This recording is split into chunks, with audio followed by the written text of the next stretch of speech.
تو اللہ نے حقوق رکھے ہیں والدین کے، پھر بیوی کے حقوق رکھے ہیں، پھر بھائی بہنوں کے حقوق رکھے ہیں. سب سے زیادہ صدقہ و خیرات اپنے رشتہ داروں پر. آج کل بھائی بہنوں کو ہدیہ دینے کا رواج نہیں ہے، دوستوں کو دے رہے ہیں ہدیہ. ٹھیک ہے دیں ان کو بھی، سب سے پہلے حقدار کون ہے؟ اور نبی صلی اللہ علیہ وسلم نے فرمایا رشتہ داری جوڑنے والا وہ نہیں ہے کہ وہ جوڑے تم بھی جوڑو. رشتوں میں یہ ہے کہ وہ توڑتا بھی ہے تو بھی کیا کرنا ہے آپ نے؟ بنا کے. یہ مذہب کا حکم ہے، اللہ کا حکم ہے، اس پہ چلنا پڑے گا.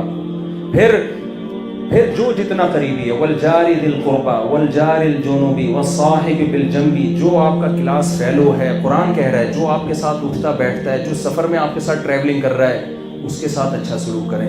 سیٹوں پہ لڑائیاں ہو رہی ہوتی ہیں، قرآن کے الفاظ ہیں والصاحب بالجنب، جو بھی تمہارے پہلو میں بیٹھا ہوا ہے. ایک واقعہ سنا دو بس، پھر سچی مچی کا بیان ختم. صرف ایک بات سچی مچی کا ختم ہے، ورنہ وہ کھینچتا چلا جا رہا ہوں نا میں کہ حقوق کی بات میں نا. ہمارے ایک دوست نے واقعہ سنایا کہ وہ امریکہ سے سعودی عرب جا رہے تھے. اتنی بڑی داڑھی ان کی، وہ ورلڈ ٹریڈ سینٹر نیا نیا تباہ ہوا تھا، تو ویسی داڑھی والوں میں لوگوں کو ڈر ہوتا ہے کہ بم تو نہیں چھپایا ویسے. تو گورا ایک ساتھ آ کے بیٹھ گیا ان کے. انہوں نے بتایا کہ گورا جو ہے نا وہ ایسے نفرت سے مجھے دیکھ رہا ہے کیونکہ ورلڈ ٹریڈ سینٹر تباہ ہوا تھا، الزام مسلمانوں پہ ہی آیا تھا کہ یہ دہشت گرد ہے. کہہ رہے وہ مجھے ایسے گھور گھور کے دیکھ رہا ہے کہ نفرت سے نا کہ پتہ نہیں کس کے ساتھ جگہ مل گئی مجھے. تو کہہ رہے میں نے اس کی ٹرے جو وہ ایئر ہاسٹس کھانا لے کر آئی تو میں نے خود اس کے اکرام میں اس کی ٹرے کھینچ دی. پھر میں اس سے پوچھ رہا ہوں کیا پسند کریں گے، کیا کھانا پسند ہے. آپ کو پتہ ہے سعودی سے امریکہ فلائٹ بھی بہت ٹائم بھی بہت ہوتا ہے. کہہ رہے میں نے اس سے بڑی تمیز سے گپ شپ لگانا شروع. وہ گورے کا خوف تھوڑا ختم ہو گیا کہ یار یہ تو بڑی تمیز سے بات کرتے ہیں. تو اس گورے نے کہا کہ یار مسلمان تو بڑے دہشت گرد سے ہوتے ہیں اور بڑے خون مزاج ہوتے ہیں، جہنم کے بس پہ لگاتے رہتے ہیں، یہ بھی جہنم میں وہ بھی جہنم میں.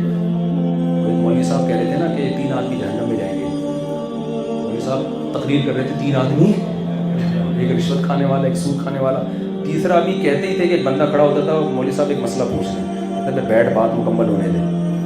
پھر 3 آدمی جہنم میں جائیں گے، شراب پینے والا، ایک سود کھانے والا. پھر وہ کہتے مولوی صاحب ایک مسئلہ، بھائی تو بیٹھ جا یار.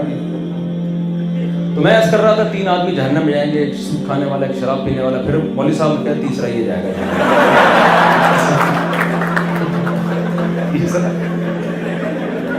تیسرا یہ جائے گا. تو فتوے لگ رہے ہوتے ہیں اس میں ہم. تو وہ کہتے ہیں گورا جو ہے نا وہ بڑا متاثر ہوا، یار یہ تو اکرام کر رہے ہیں، پہلے مجھے کھلا رہے ہیں بعد میں خود کھا رہے ہیں. تو گورے نے ان سے پوچھ لیا کہ تم ایسا کیوں کر رہے ہو. تو انہوں نے، عرب تھے یہ، عربی سعودی تھے، انہوں نے حدیث سنائی.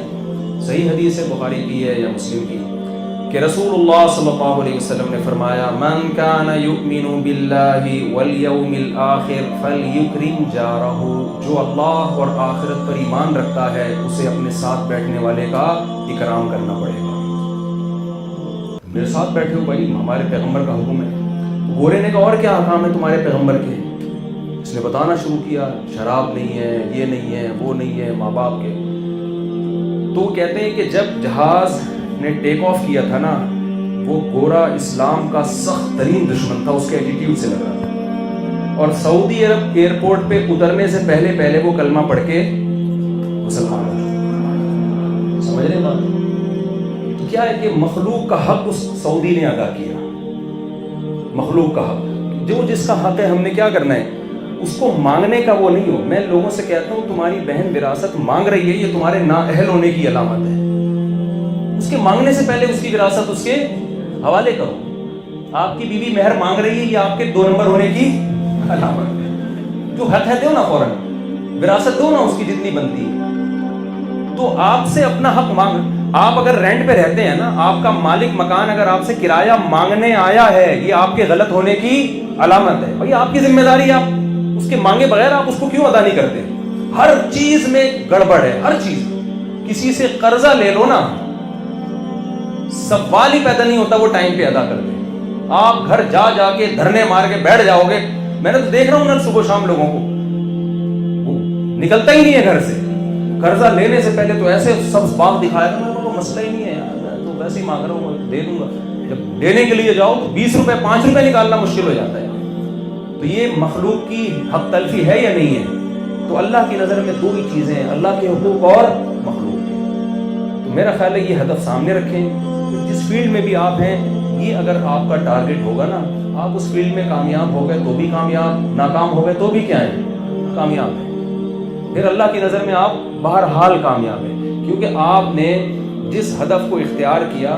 اچھا، آپ اگر ڈاکٹر بن رہے ہیں، اگر آپ کا مقصد ڈاکٹر بنائے ڈاکٹر ہے، تو یہ کوئی ویژن نہیں ہے، اسی میں آپ کی نیت و انسانیت کی خدمت، کوئی اچھا عمل ہے نا.